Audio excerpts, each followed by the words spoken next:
Today we are going to talk about this Mendel's law of segregation. The law of segregation can be written very easily like this. According to Mendel's law of segregation, two genes, which is also called factors at the time of Mendel, genes were not told. I mean to say this word was not created. That's why he told, instead of gene, he told factors. Two genes or factors separate from each other at the time of formation of gametes, and a gamete receives only one of the genes or factors. How he found this? Today's discussion is that what he did actually, Mendel, what he did, he took a pure tall pea plant, and he cross-pollinated this pure tall pea plant with pure dwarf pea plant, pure dwarf.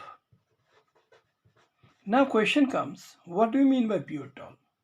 If a tall pea plant, if a tall pea plant gives only tall up to 7 generation, it means a seed is used in the field and plant is grown, and again the seed is again used in the field and on the generation. In this way, if up to the 7 generation a pea plant gives only tall pea plant, that can be declared as pure tall pea plant. In the same way, if a dwarf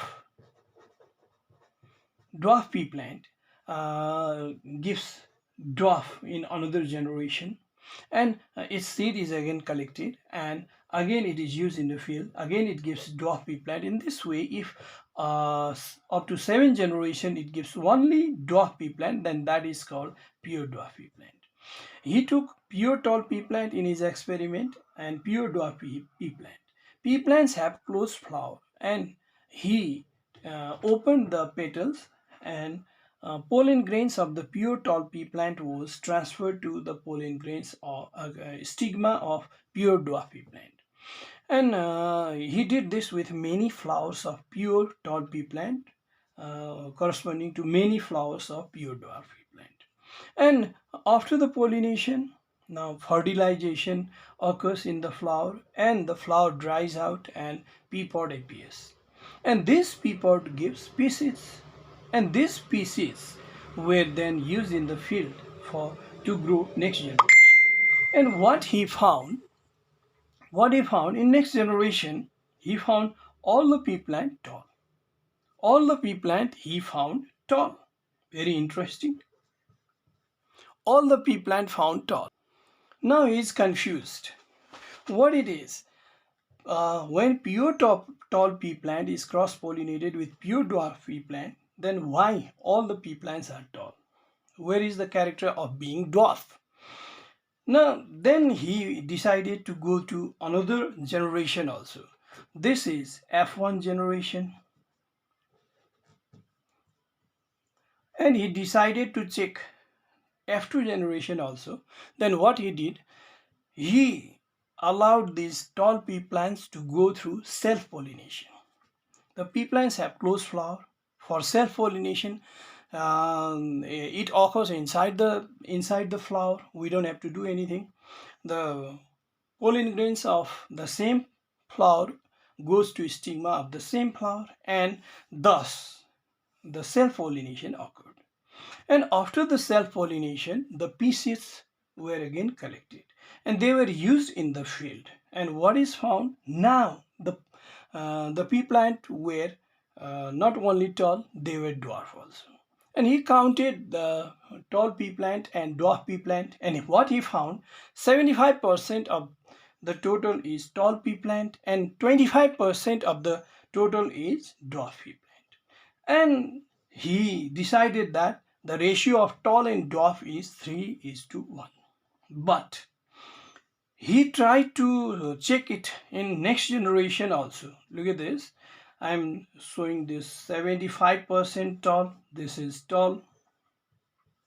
Again 25%. This is another 25%, 50%. This is another 25%, 75%, and 25% was dwarf. Now he tried to check another generation. This is F2 generation. F2 generation. Now he tried to see the third generation also.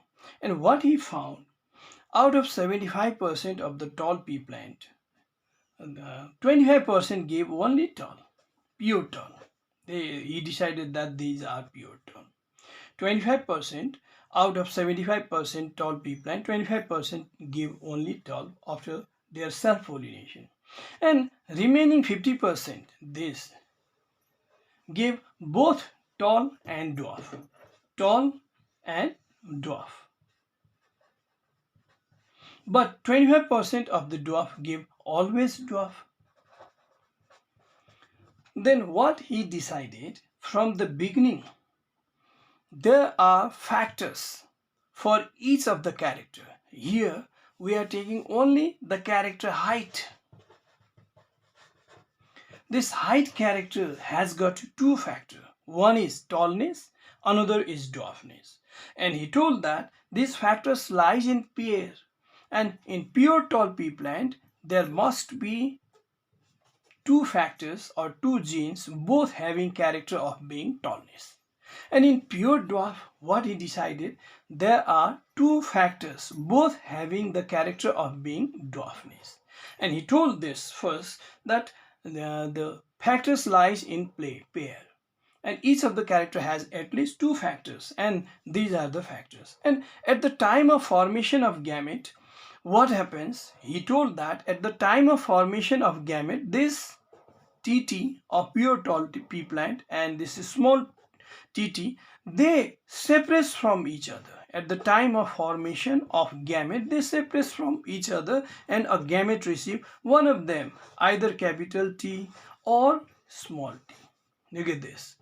And because of this reason, this tall, which is not pure tall because it is giving dwarf also, he decided this hybrid tall.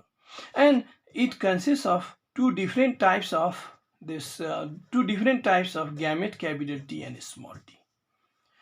And in the same way, when this capital T and small t, this hybrid tall is self-pollinated. Self-pollination means the similar flower, the same flower, I mean to say, this is also hybrid tall. When self-pollinated, then what happens, this gametes separate from each other. Capital T can combine with capital T this way. This capital T tallness can combine with dwarfness also this way, and this small t can combine with this capital T this way, and small t combines with small t this way. It means this is pure tall, here it must be capital T, and they have the character of being tall also, dwarf also. That's why their gene must be capital T and small t both. And here the small t and small t. Now, what is the conclusion? The Mendels, after this experiment, he decided that two genes or factors separate from each other at the time of formation of gamete. When they form gamete, then they separate from each other.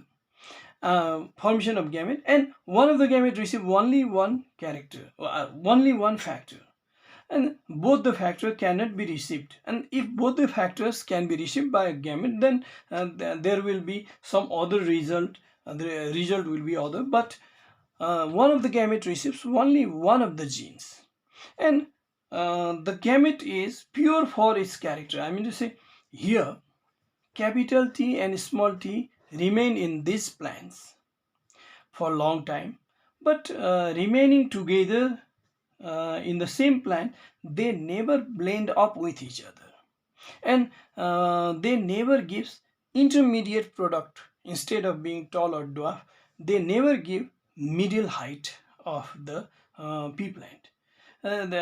That's why Mendel's law of segregation is also called the purity of gametes. Why? Sometimes this question comes, why Mendel's law of segregation is also called law of purity of gametes. The gamete never mix up with each other. At the time of formation of gamete, actually they separate from each other and never gives intermediate product. This way we have to understand this Mendel's law of segregation.